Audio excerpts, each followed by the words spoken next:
glede vrhunskosti, oziroma vrhunski strokovnjak, torej naj bi bil neke vrste strokovnjak, pač delam na tem področju recimo že nekje 12 let, ali sem vrhunski, to pa seveda jaz zagotovo zase lahko rečem, da nisem, pač to ni verjetno nekaj higienično, da pač sam sebe ne vem kaj poveličujemo. No, ampak toliko pa verjetno znam, da vam lahko danes predstavim eno orsko temo v sklopu delovnega prava. Draž me prosil, da bi v bistvu morda osvetlili, kakšno ima vlogo država v tisti sferi dela, ki se nanaša na usklajevanje družinskega in poklicnega življenja delavcev oziroma ljudi. To je namreč danes ena zelo pomembnih, v bistvu povsem življenjskih stvari. Večina ljudi, ki torej delamo ali pa delajo v takšni ali drugačni obliki, imajo tudi neke določene družinske obveznosti, seveda ne vsi, morda ne vsi do svojih otrok, morda do svojih starih staršev, pa še karkoli drugega, ampak problem danes je, torej ta dva, ti dve sferi z življenja ustrezno pokombinirati. Zdaj, zagotovo ima prvo vlogo država.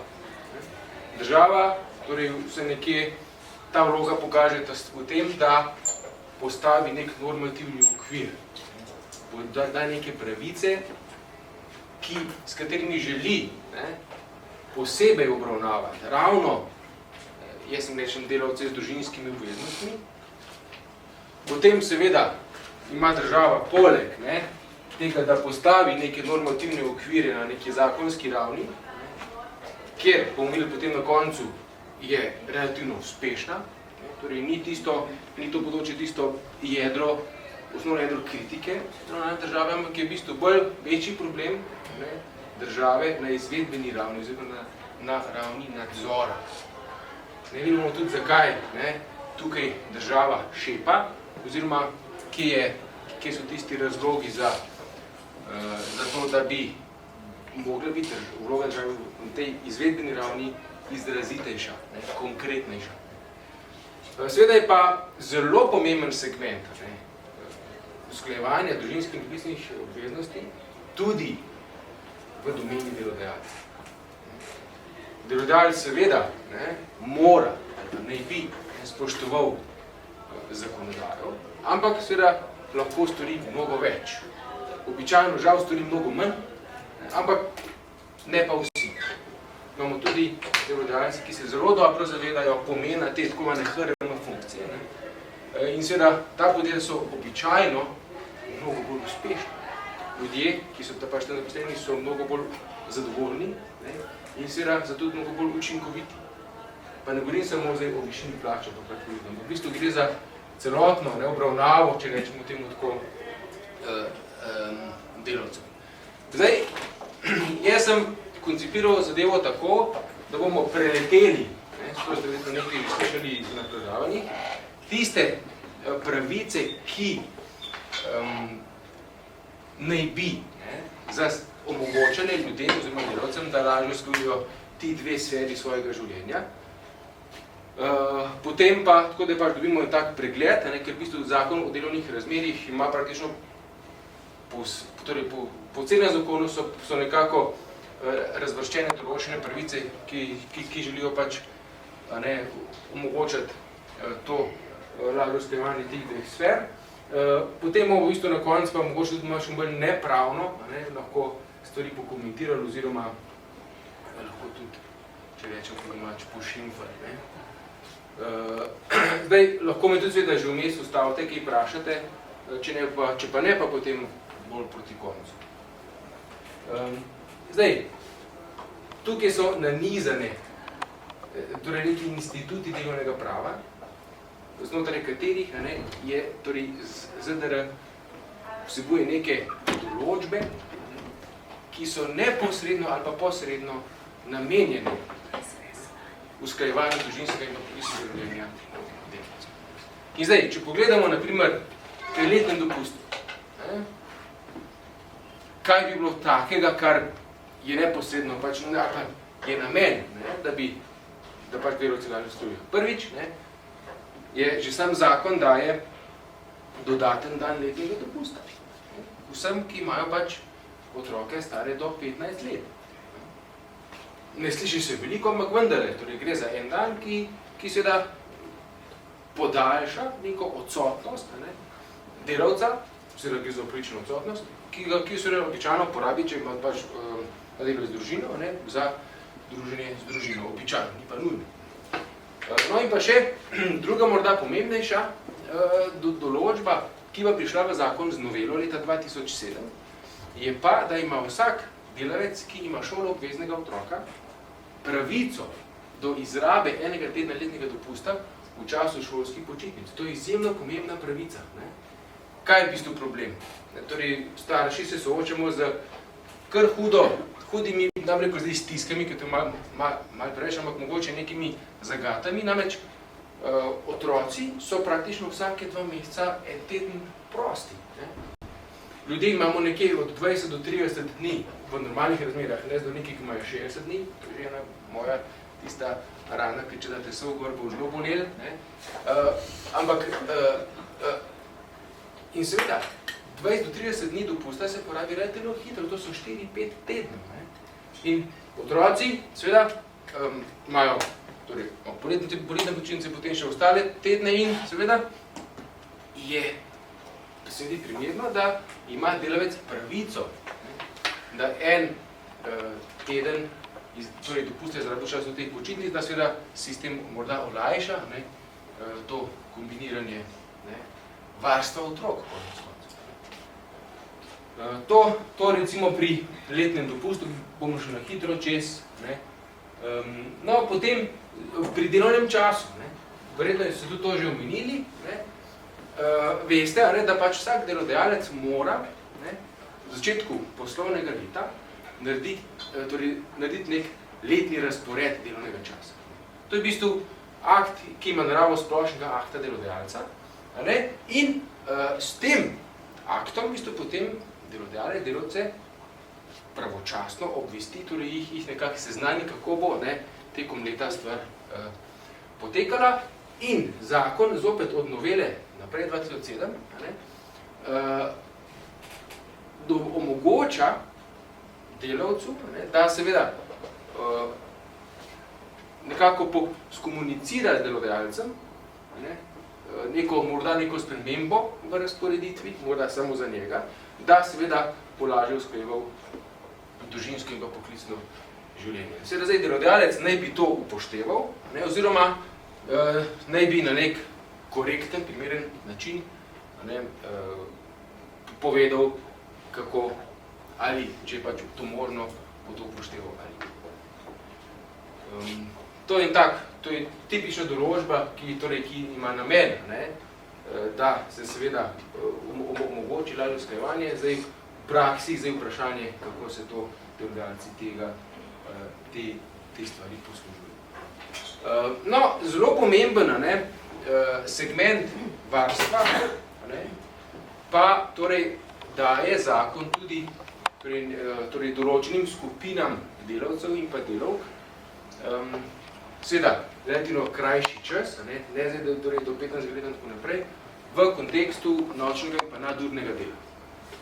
To seveda zelo pomembno, če recimo lahko nosečnica, ali pa recimo mati, ki ima otroka starega do 3 let, reče, jaz pa ne bom delala po noči oziroma nadur, je to seveda neposredno, v bistvu pokazatelj,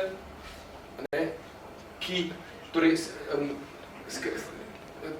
tega lažjega usklajevanja. Torej, če bom jaz vrtec zaprejo ob 4:30, jaz ne bom mogel delati do 6, ker pač moram imeti pol otroka. Če jaz to varstvo uživam, lahko gladko rečem, ne bom delal po noči in seveda si s tem olajšal usklajevanje teh dveh sfer mojega življenja. Načeloma zakon daje relativno varstvo, torej to pomeni, da seveda delavec lahko takšen del opravlja na podlagi svojega predhodnega pisnega soglasja, v enem segmentu pa določa celo absolutno varstvo, torej je varstvo, ko se delavec niti strinjati ne more da bi delal po noči oziroma na dne. To gre v primeru, ko gre za neko nevarno delo. Ta nevarnost naj bi izhajala, oziroma izhaja iz ocene tveganja, kot dela izjave o varnosti. No, ampak tukaj, torej, vidite določbo, torej, zakon posebej pravi, da če delo nevarno, ne vem, v zmislu, recimo delo rentgenologinje, zanosi, torej noseča in seveda ona pri svojem delu verjetno prihaja s temi žarki in torej s tem sevanjem in absolutno torej je primerno, da se takšno delovko torej izloči iz nevarnega delovnega okolja. To je v bistvu spet gre za kombinacijo na eni strani varstva pred nevarnim delom, na drugi strani pa usklajevanje družinskega pa poklicnega. To ste verjetno, je kolega Teršek že tudi omenil, gre za relativno preko, torej sajsko mojim študentom, ko govorimo o tem odmoru za dojenje, se kar vsi malo sem tako presenečeni, ali pozitivno ali negativno, ne vem, ampak torej gre za eno pravico, ki je rezultat prenosa ene izmed direktiv Evropske unije v slovenski pravni red. Namreč, zakaj gre? Delavka, ki doji otroka in dela s polnim delovnim časom, ima pravico do odmora za dojenje med delovnim časom, ki traja najmanj 1 uro dnevno. Zdaj, kako zdaj to pravico dejansko udejaniti? Zdaj pač stvar verjetno dogovora med delavcem in pa delodajalcem, ampak v osnovi pač to tako, da če delavka doji, to dokazuje mimogrede, saj v skladu s pravilnikom, ki je bil sprejet za potrdilom osebnega zdravnika, da doji. In to je že polje, kjer je absolutno možno zloraba. Mati pride zdravniku, reče, jaz pa dojim, zdravnik pogleda, v redu napiše in je to. Pa lahko otroka starega zadnje tudi 4 leta. Tudi taki primeri so, ko se pač doji toliko časa. Dejstvo je, da doktrina to spodbuja. Ampak zdaj dobro, 4 leta je mogoče že malo izrojeno, z mojimi očmi, ampak to se seveda dogaja. No, ampak zdaj tisto, kar je po mojem problem delno, ali pa v bistvu bolj sistemske narave je, kaj zdaj z vprašanjem plačila za to odsotnost. Namreč, zakon v tem prvem odstavku 193. člena daje pravico do opravičene odsotnosti iz dela, medtem ko pa zdaj potem pa odkazuje na ureditev plačila za to uro, pa na posebno ureditev, torej na predpise, ki ureja starševski dopust, je zakon o starševskem varstvu in družinskih prejemkih. Ta zakon, pa če tudi bil noveliran potem, ko smo dobili to pravico, tega pravice do nadomestila za to uro ne ureja. Seveda, kaj to zdaj pomeni? Seveda pomeni, da zdaj delodajalci absolutno te ure ne plačujejo. Seveda bi jo lahko, morda jo kdo plačuje. Ampak, če mu zakon tega nalaga, skoraj verjamem, da tega običajno ne. In seveda, to zagotovo vpliva na to, da tudi delavki, ki bi morda želeli, ki še dojijo, pa morda želeli to pravico izkoristiti, jo morda ne, ker jim se jim pa zdi morda neplačilo te ure morda preveliko breme za družinski proračun. Se malo zdramatiziral, ampak dejansko je to lahko problem. Zdaj, seveda, da do take situacije lahko pride, verjetno ste pač tudi to kaj slišali, delavka, namreč se lahko že po 3 mesecih od poroda, torej potem po porodniškem dopustu, ki traja 105 dni, in je načeloma rezerviran samo za matere, nekih izjemnih primerih tudi za očete, te dopust za nego varstvo otroka, te 260 dni, ki sledi, prvih 105 dni, pa se da lahko izrabata v dogovoru, eden ali drugi, torej oče ali mama.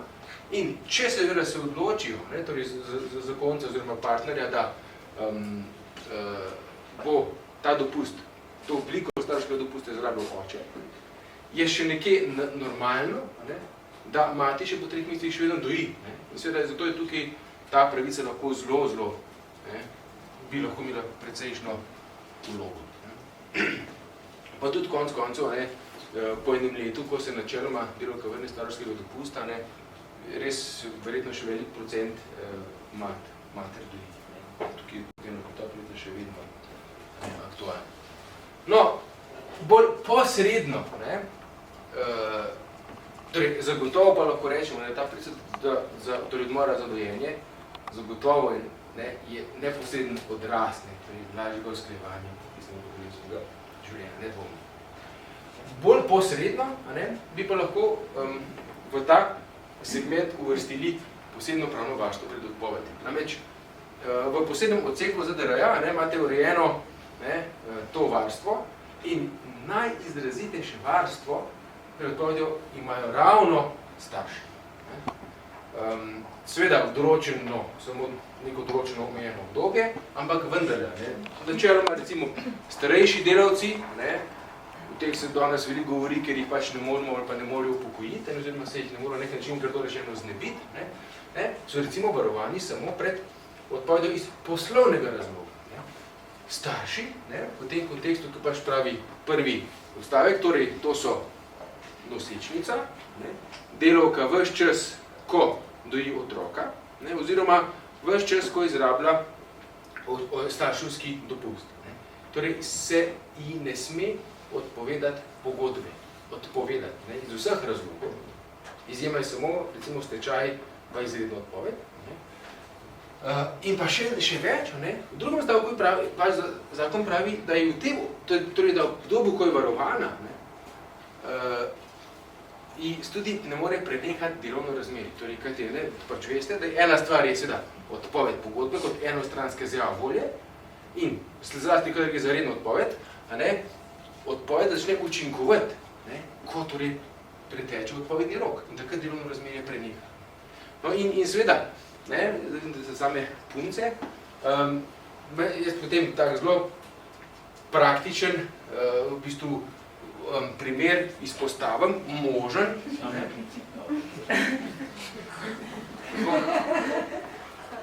No, sej. Bomo pol to rešili.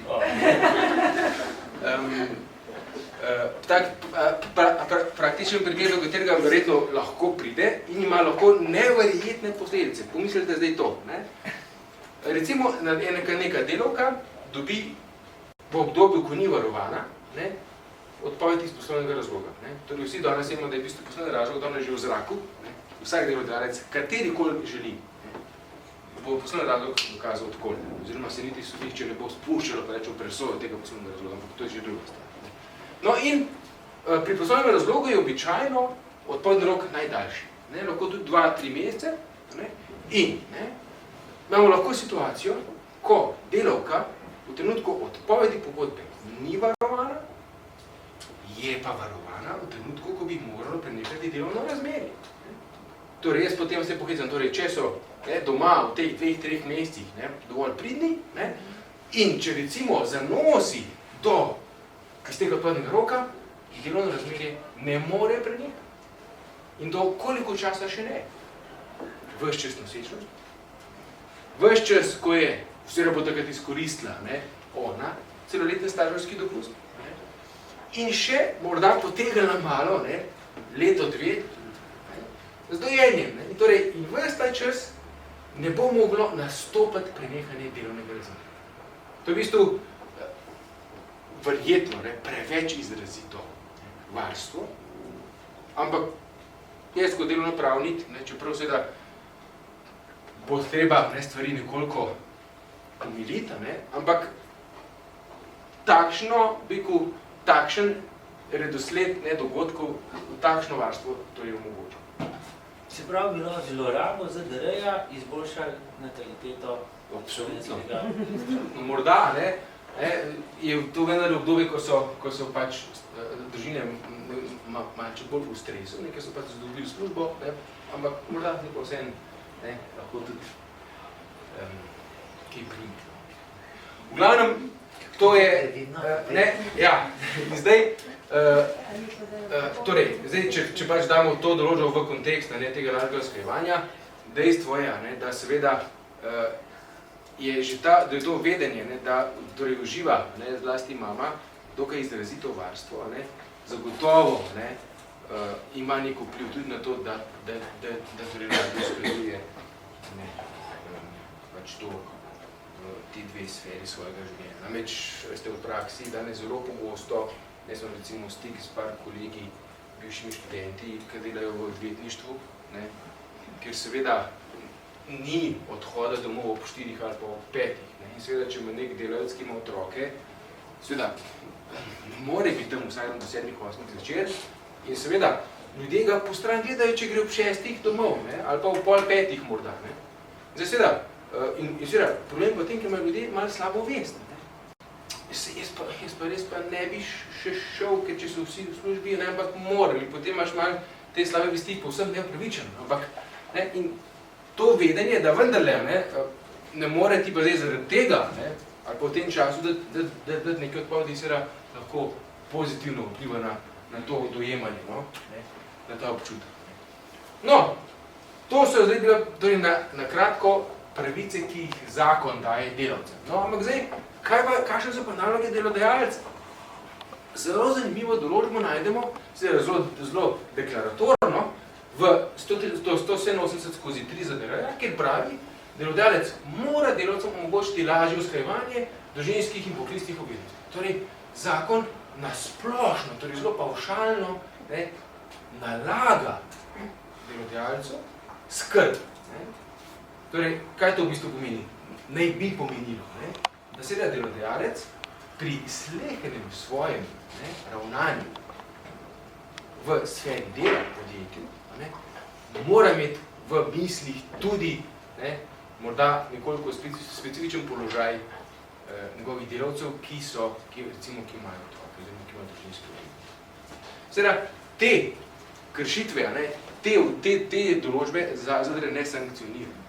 Ampak vendarle, v bistvu bi komentatorka ZDR je recimo napisala, da pač ta določba pomeni, da mora, to pa že tako, delodajalec spoštovati tiste pravice, ki smo zdaj mi omenili.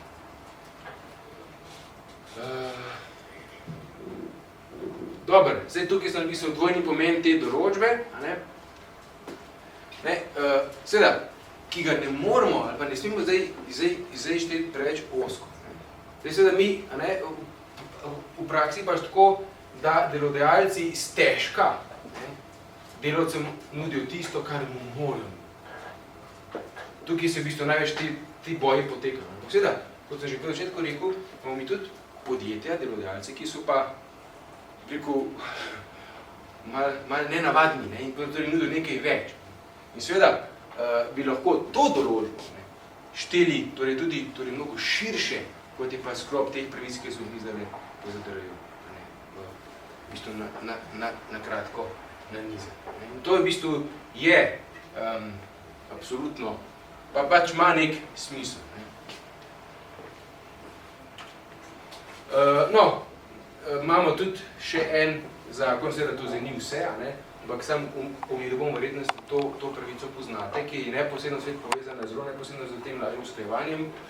Po zakonu o starševskem varstvu in družinskih prejemkih ima en od staršev do 3. leta starosti otroka pravico do part-time dela. Torej, da dela polovični delovni čas. Gre za pravico, kar seveda pomeni, da ne more zdaj reči delodajalec, ne more ti tega omogočiti. To je za pravico, ki jo torej mora omogočiti. Torej, delavka, recimo se izteče porodniški dopust enega leta, pride nazaj in lahko samo uveljavi, da še 2 leti uveljavljam pravico, da delala samo part-time. In ne more reči delodajalec, ne bo šlo. Torej, do tega preprosto ne sme priti.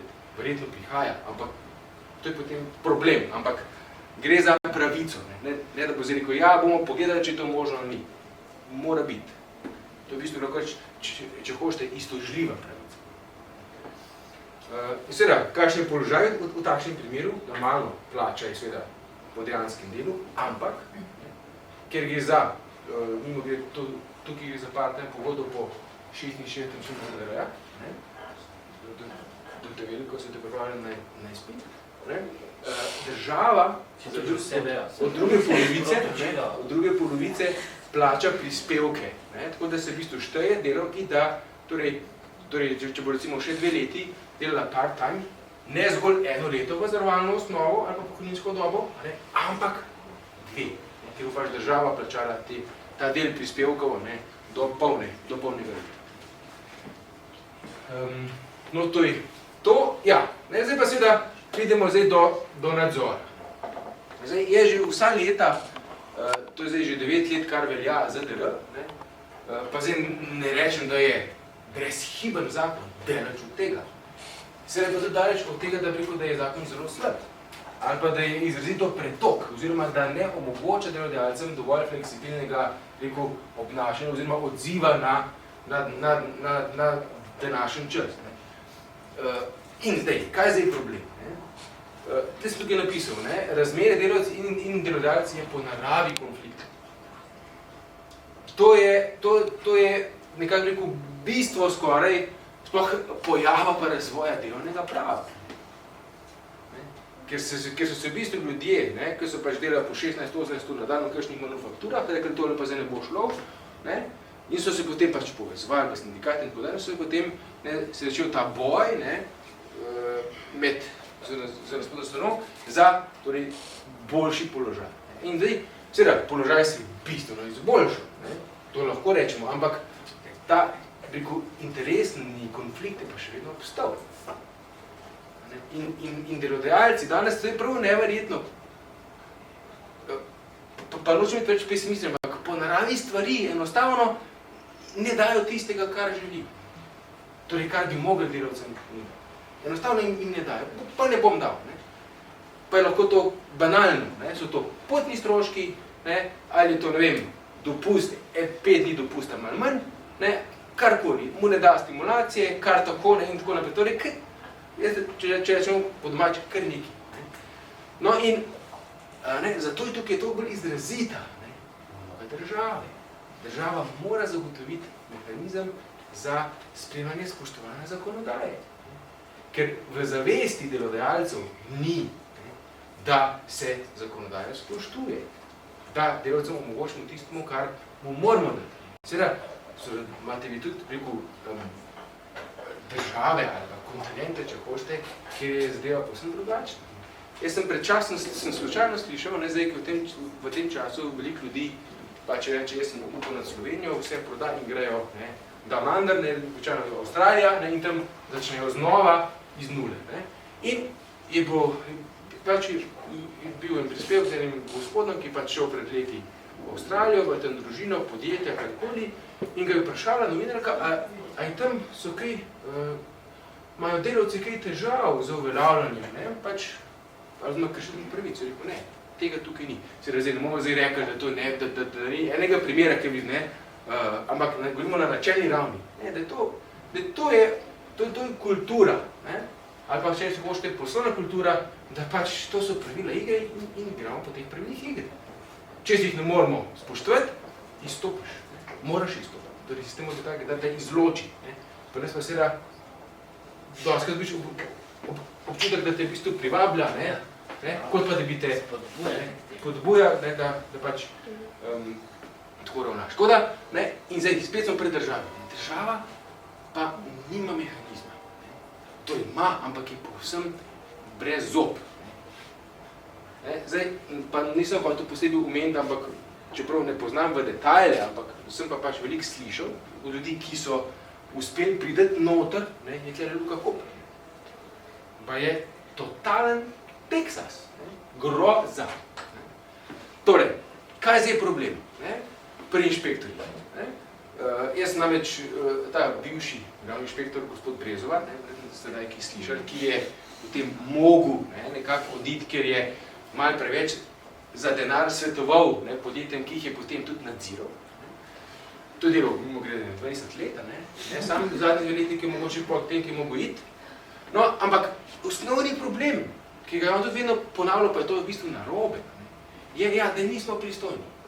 A veste, danes je neizplačevanje plač, ali pa vsaj ne v celotni višini nacionalni šport. In seveda, ljudje pokličejo inšpektor pride, si ogleda, to ugotovi. In reče, ja, jaz ne moram zdaj naložiti delodajalca, da plačo da. Morate tožiti. In, a veste, to je tako, bi rekel, neprimerno dojemanje svoje vloge, in seveda, da je to neverjetno, ker delodajalec pa šel tožiti za 150 evrov, ki mu ga premalo dal, pa je to ključno za preživetje za njega, ampak on tožil ne bo, ker se boji. Ker bo gladko potem šel, če bo tožil, čeprav spet neupravičeno, ampak ga spet ne bo tožil delodajalca.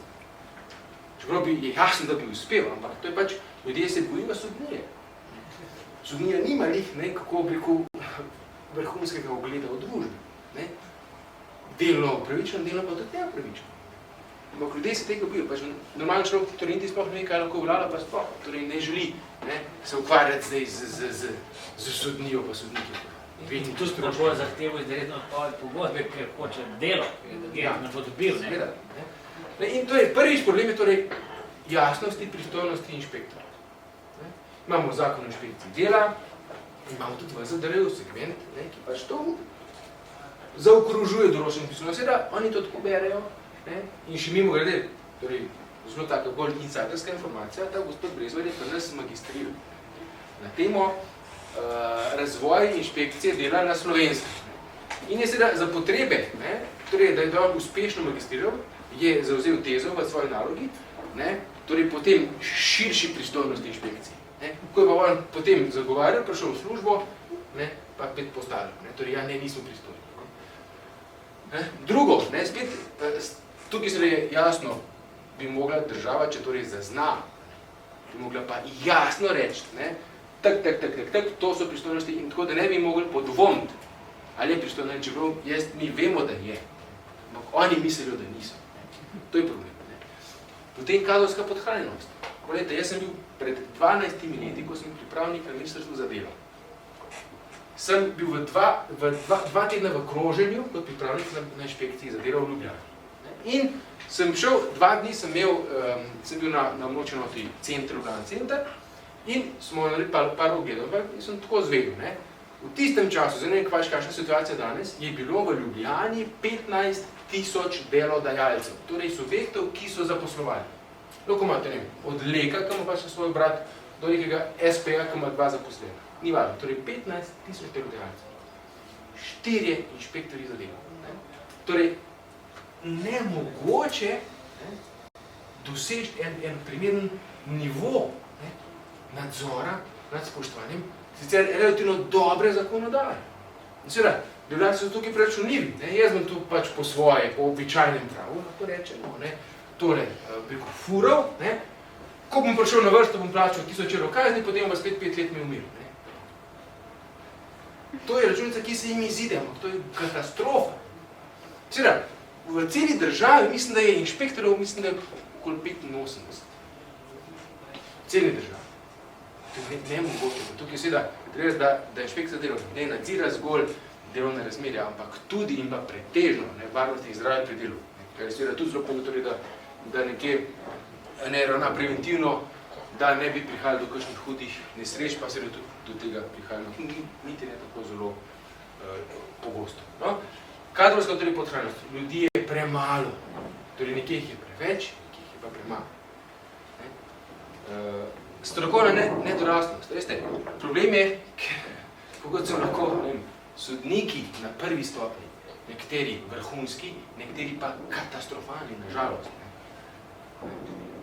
In delno, da zdaj imajo pač na, verjetno tudi odkrilo, da to pravnih fakultet, da bi to rad, da pač to rečem, da to je zagotovo res.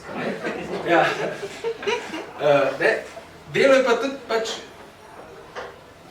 ne vem, ampak te osebe naredijo pravosodni izpit. No, ista zgodba potem tudi pri inšpektorju. Ljudje ne znajo dovolj. Veste, ker imamo zdaj, pa tudi lahko nek inšpektor za delo, lahko elektroinženir. Je usposobljen, recimo, za nadzor varnega zdravega dela, recimo v jedrski elektrarni Krško. Strokovnjak mora biti, da lahko to pač tam nadzira, ali je zdravo delo ali ni. do česa lahko pride. Ne. Ampak seveda tega potem ad hoc ne usposobijo še večkrat za delovne razmere. Seveda on pride, pa vse pogleda. Ne. In tu seveda pojma nima. Tako ali tako, ne, delodajalci mu ne dajo vsega, kar bi pač mogel mu dati. Inšpektor, po mojem, to se ne ve, kaj vse bi lahko spal dobil, kaj sploh vse obstaja, seveda zadeva je takšna. In pa četrtič nezauzetost pri delu. To pa sem jaz sem pred časom sodeloval v enem v bistvu projektu, ki ga je imela Slovenska filantropija z Zvezo svobodnih sindikatov, predvsem za torej skrb za te delavce in migrante. In tudi tukaj vem pač, kaj se vse dogajalo v Luki Koper in tako dalje. So ugotovili, da so prišli na inšpektorat pač nekje v Sloveniji, do enih uradne ure. V glavnem, ni bilo. To je kar tako, ne. Tam trije so, nimamo časa, ne delamo karkoli. In seveda, lahko so bili res, torej niso imeli časa, ampak človek, ki pride po pomoč, dobi občutek, da je človeku, ki bi mogli biti mar, da mu vse. In seveda ga odpika 1, 2, 3 in ljudje seveda so potem nezadovoljni. Ampak tukaj seveda je ključni moment odgovornosti ali pa krivde, če hočete. Pa se opravičujem. Ja. Najverjetneje pa tudi to, da ni jasnega nadzora nad njimi, ne? Ker potem dobijo avtomatično občutek, da lahko vendarle v okviru teh izgovorov lepo pa svoje delajo. Ja, ni nadzora. Ne pomeni. Kdo bo nadziral tiste, ki nadzirajo? To je pač znak sicer rimski rek, ampak to je pač problem. Zdaj, imamo res, da imamo pa seveda nek glavni inšpektorat, lociran na Parmovi, ki naj bi pač neko bolj sistemsko deloval, pa torej skrbel za tudi to strokovno usposabljanje in tako dalje, ampak še vedno so tudi tam ljudje, ki hodijo po terenu. In v glavnem nimajo pravega, imajo, seveda bo inšpektor rekel, ja, se imamo izobraževanje, pa pridejo iz cele Slovenije, pa imajo 2 dni seminar, ampak ni pravega učinka. Jaz še zmeraj verjamem, čeprav seveda nisem tega nikoli videl, ampak ker pa živimo na Balkanu, ne moramo reči, na žalost, vsaj v glavah, še vedno.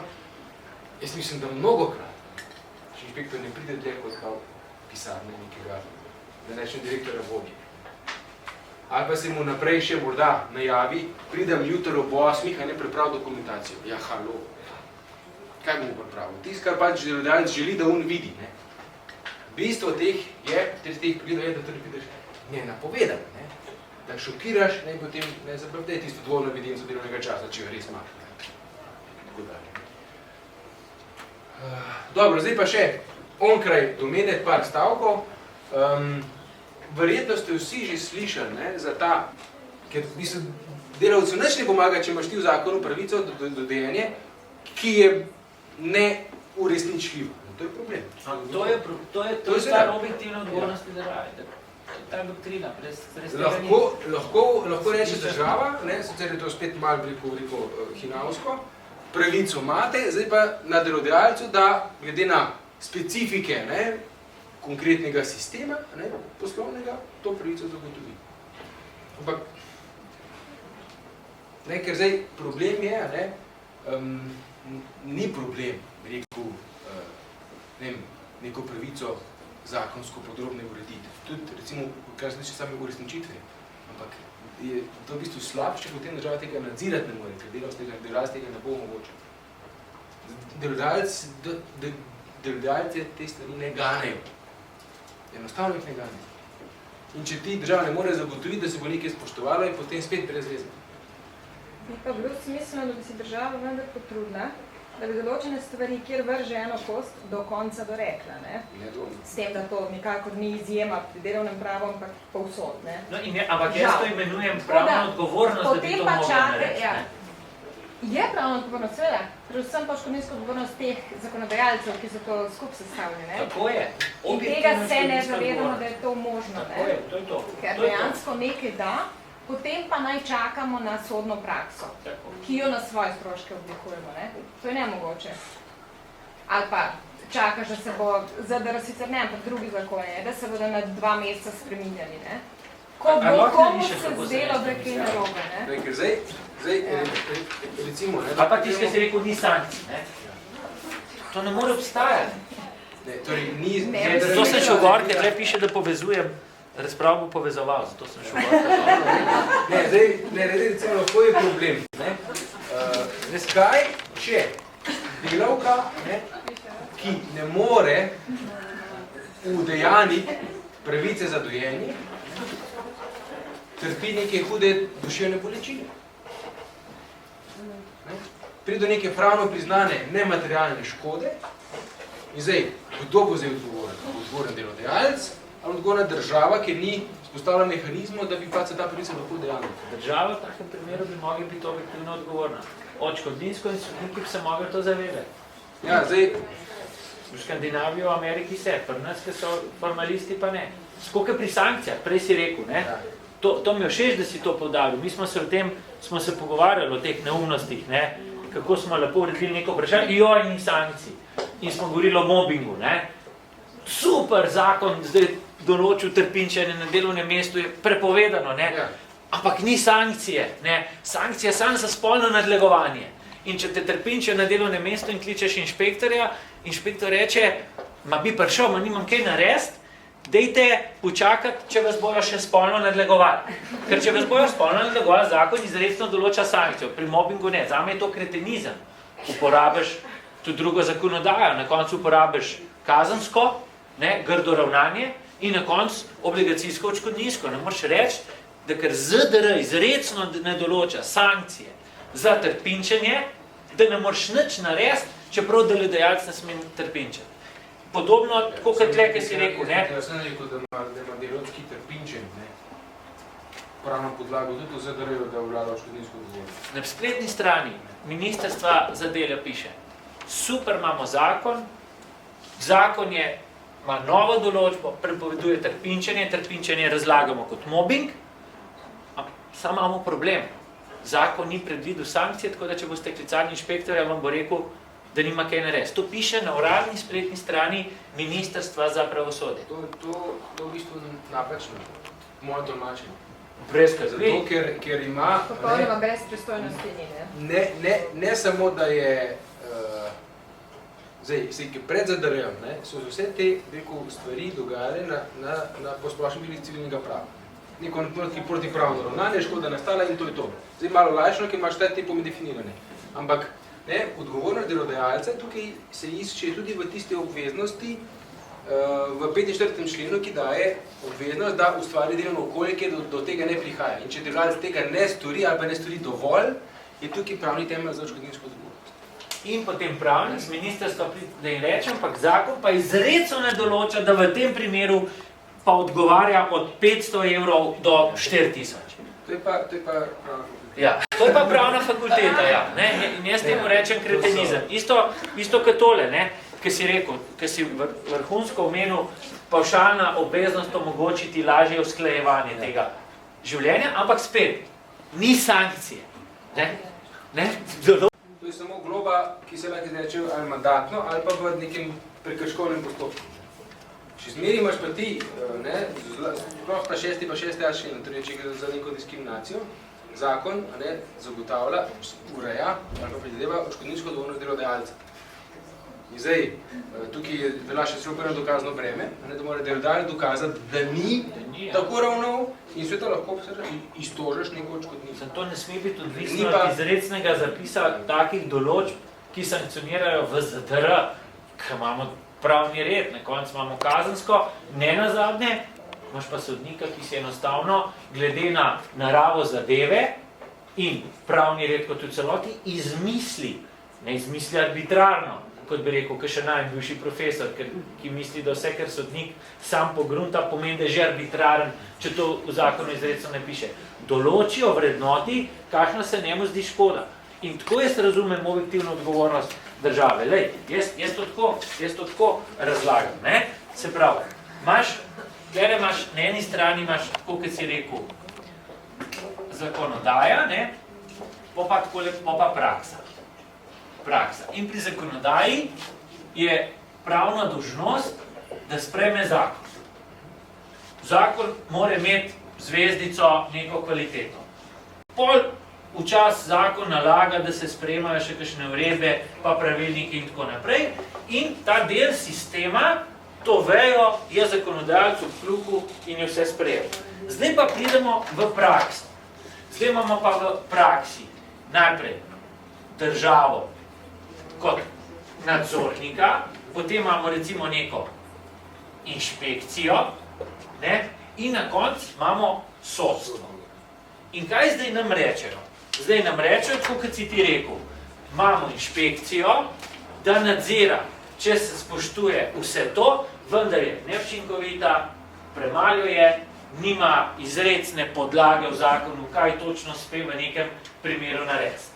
V tem primeru je zame še vedno odgovorno država. Kajti, če država vzpostavlja ali dovoljuje tako stanje, da ti njest veva, da inšpektorjev res premalo, da so res slabo usposobljeni, da res nimajo strokovnega znanja, da res zakon izrecno ne določa, kaj mora narediti, ko kliče delavka, sem žrtev mobinga, ko pride v podjetje.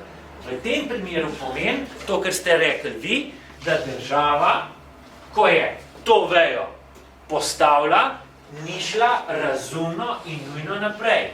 In ni izkoristila, ni uresničila 5. člena ustave, pozitivne obveznosti države, pa 2. člena socialna država in s pomočjo mehanizma v praksi ni omogočila učinkovitega uresničevanja pravnega reda. V tem primeru pride pa na koncu sodstvo.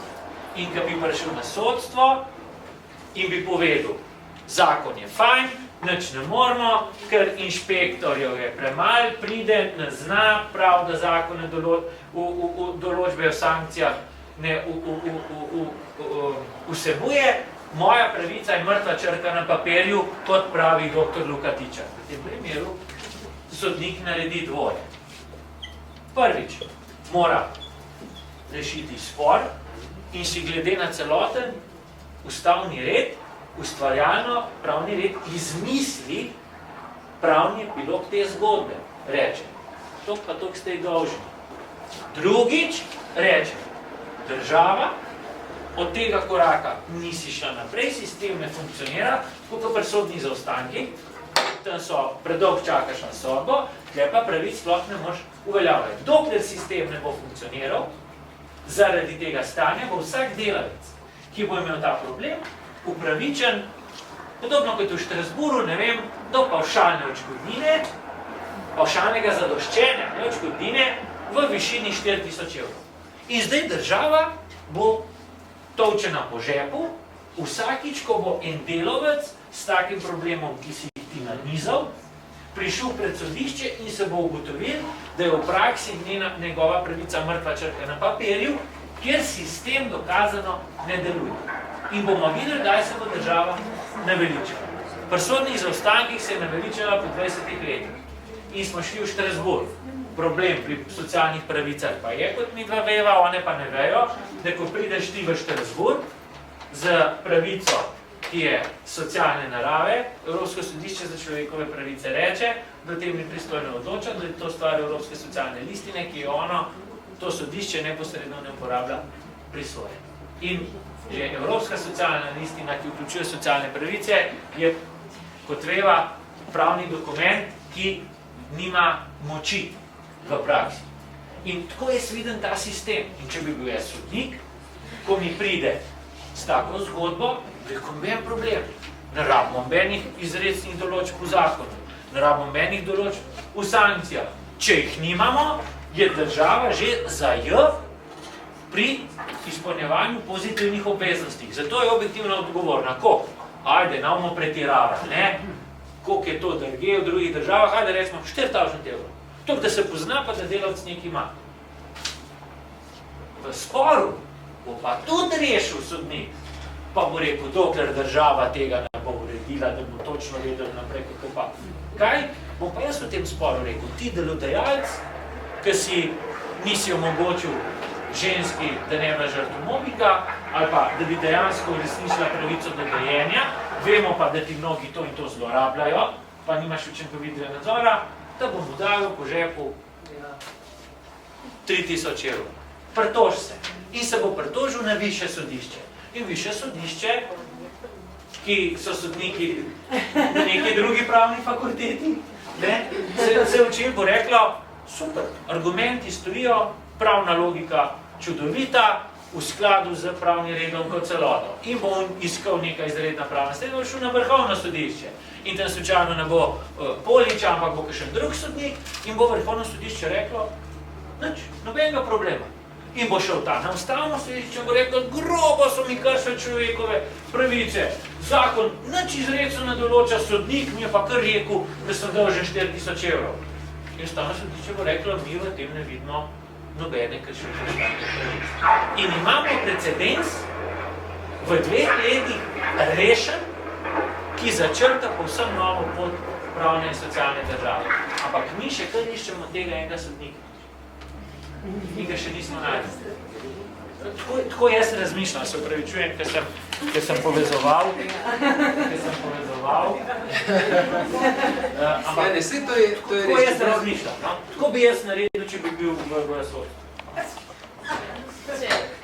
Ja. Bom pa ne mogu predati.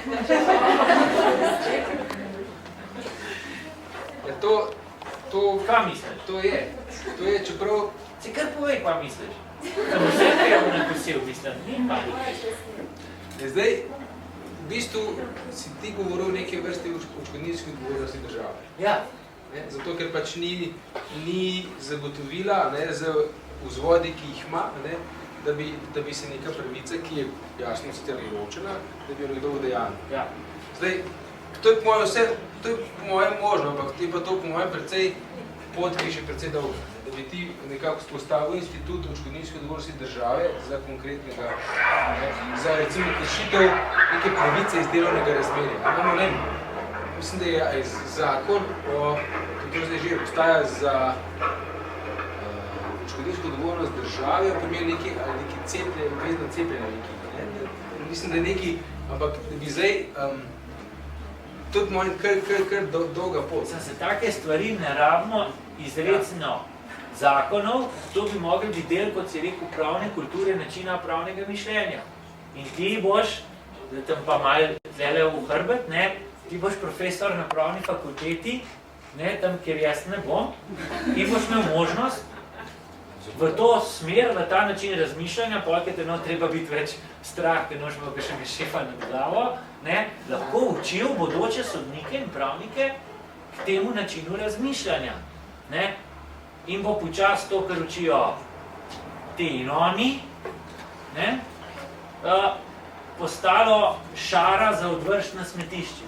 Ker to ni noben problem, ker tukaj se noben nič ne zmišljuje, nihče ne ravna arbitrarno, samo uporablja pravo kot pribežališče razuma, nekaj malega logike, predvsem pa človeškega občutka za pravičnost, ki je ni treba vnaprej definirati.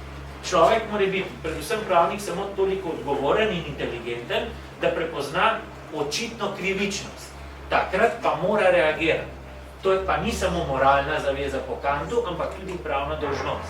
Kajti pravo ni več pravo, če dovoljuje zavestno kršenje očitne krivičnosti ali če zavestno ustvarja neumna pravila. To se enkrat Testen dobro izrazil, Franc Testen, bivši predsednik ustavnega in vrhovnega sodišča, ki je sodeloval, recimo ta razprava, sodna praksa. Je sodna praksa pravni ver, pa te neumnosti z pravne fakultete, da to ni formalni ver, pa tako naprej, in je rekel.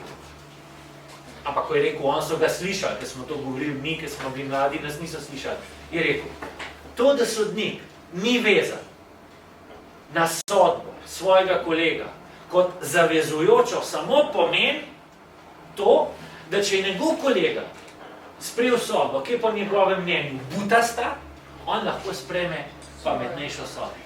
Naši sodniki si pa to razlagajo, ni nam treba brati sodbe, briga nas, kaj piše v sodbah, lahko odločimo drugače. Zakaj? Zato, ker je Marjan Pavčnik na Ljubljanski pravni fakulteti rekel, da sodna praksa ni formalni pravni ver. In potem ta jasna Janja Roblek, predsednica društva sodnikov, nekdo dvigne roko in reče, pa kaj skrbite za sodno prakso, sledite odločbam, tudi evropskim, in reče, ja, no, sledimo že, no, ampak dobro, no, kakor veste, to ni formalni pravni vir. Ko to reče pravnik, bi v tistem trenutku mogel zgubiti diplomo pravne fakultete in vprašati tega poslana Simčiča, kje se dobi novo spričevalo, in potem bi skupaj dala ovadbo zoper nesnage storilce, ki me je podtaknil. Krivo, da tako je sviden zadev. In ta problem je zame rešljiv v 3 dneh z spremembo mišljenja, ki pa se, kot ti praviš, in čemur jaz pritrdim, zabetonirano ne bo spremenila, kot kaže zdaj, še naslednjih najmanj 30 do 40 let. So neki obrobi, nekaj žar, ki se pojavljajo, zanj sem recimo brojeno sodbo, da ti povem, Luka, ki si jo recimo pred 3 leti, ki sem imel težave, nisem znal niti predstavljati. Na medicinski fakulteti niso marali enega izrednega profesora. Izpolnjeval je pogoje za napredovanje, ampak so se ga hoteli znebiti.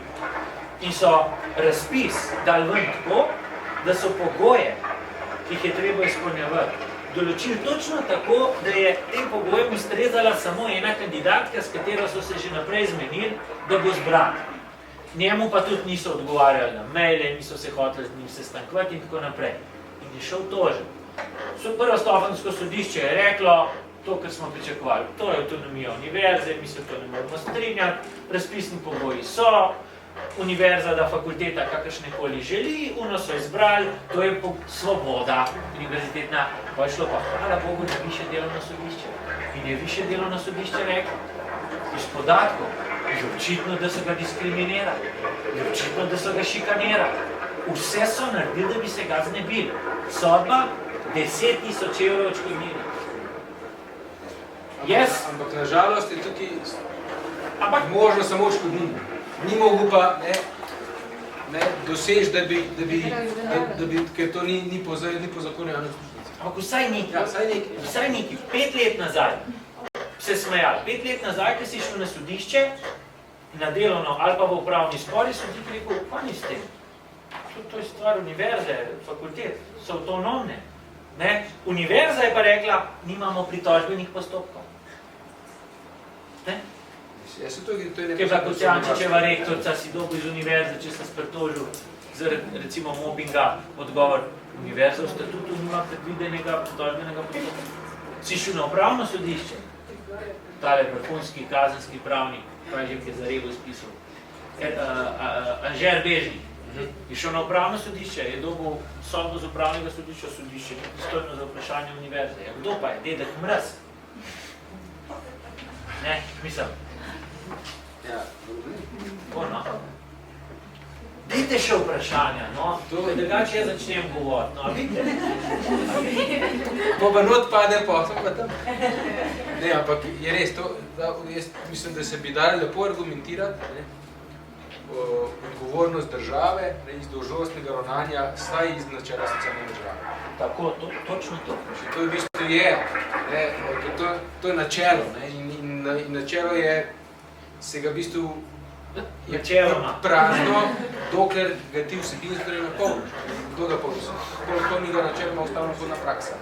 Smo gledali spet spletno stran ministrstva za delo in sem jim pokazal, ker je bil opis, kaj je to socialna država, in je tam pisali, da to je država, ki načeloma skrbi za socialne pravice. Če je to, če se da. Da se ne zamerijo komu, pa da ne bi bilo obvezno. Načeloma, Kaj je socialna država? Se na koncu odločajo pravniki, ki delajo kot sodniki. Oni rečejo, kaj je socialna država. Mi neki pripada ali mi ne. Pride nosečnica in reče, glejte, imam problem, moram je dojiti, ker se pelem 20 minut nazaj, pol ure, plačajo mi ne, same stroške imam, moj otrok mora pa jesti. Kaj ne zdaj naredim? In sodnik reče,